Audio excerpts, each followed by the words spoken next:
Audit adalah suatu proses sistematik untuk memperoleh dan mengevaluasi bukti secara objektif mengenai pernyataan-pernyataan tentang kegiatan dan kejadian ekonomi, dengan tujuan untuk menetapkan tingkat kesesuaian setara pernyataan-pernyataan tersebut dengan kriteria yang telah ditetapkan, serta penyampaian hasil-hasil kepada pemakai yang berkepentingan.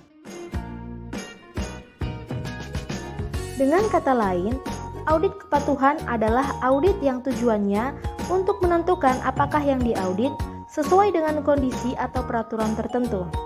Hasil audit kepatuhan umumnya dilaporkan kepada pihak yang berwenang membuat kriteria. Audit kepatuhan banyak dijumpai dalam pemerintahan.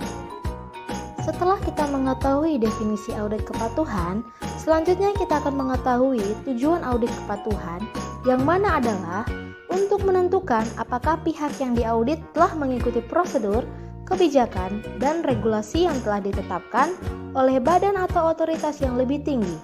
Hasil dari audit kepatuhan biasanya berupa pernyataan temuan atau tingkat kepatuhan dan dilaporkan kepada pihak tertentu dalam unit organisasi yang diaudit. Adapun manfaat audit kepatuhan. Audit kepatuhan harus dilakukan di dalam perusahaan terhadap yang pertama, kebijakan dan prosedur tertulis tentang kelengkapan transaksi. Hal ini dilakukan untuk membuktikan adanya kepatuhan terhadap kelengkapan transaksi yang dilakukan dalam perusahaan. Pelaksanaan transaksi tersebut sejak transaksi dimulai sampai dengan selesai.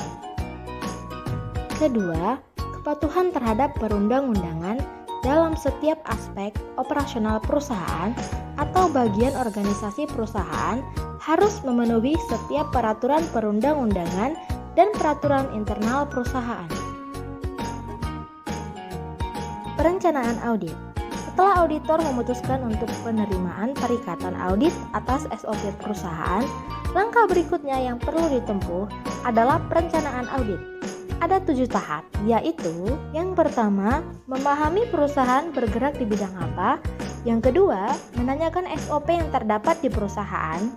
Ketiga, memahami dan menelaah SOP perusahaan. Yang keempat, mempertimbangkan faktor resiko. Yang kelima, mengembangkan SOP menjadi bahan pertanyaan. Yang keenam, menyiapkan objek dan subjek. Dan yang terakhir, melakukan observasi dan wawancara. Tahap pembuatan pertanyaan. Pengertian internal control questionnaire adalah pertanyaan-pertanyaan yang digunakan oleh kantor akuntan publik untuk mengevaluasi dan memahami pengendalian intern suatu perusahaan yang sedang diperiksa. Setelah mengetahui dan menelaah SOP perusahaan, langkah selanjutnya ialah membuat pertanyaan sebagai bahan wawancara yang bersifat tertutup dan positif, seperti sebagai berikut.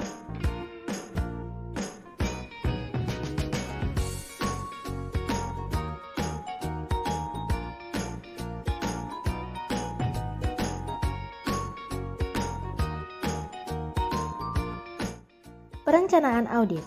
Setelah auditor memutuskan untuk penerimaan perikatan audit atas SOP perusahaan, langkah berikutnya yang perlu ditempuh adalah perencanaan audit. Ada 7 tahap, yaitu yang pertama, memahami perusahaan bergerak di bidang apa. Yang kedua, menanyakan SOP yang terdapat di perusahaan. Ketiga, memahami dan menelaah SOP perusahaan. Yang keempat, mempertimbangkan faktor resiko. Yang kelima, mengembangkan SOP menjadi bahan pertanyaan. Yang keenam, menyiapkan objek dan subjek. Dan yang terakhir, melakukan observasi dan wawancara.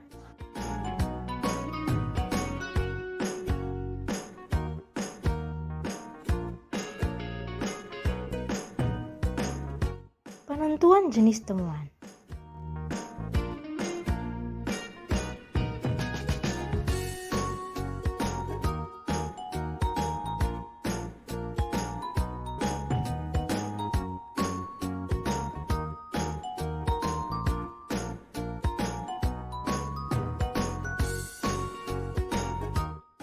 Perumusan rekomendasi.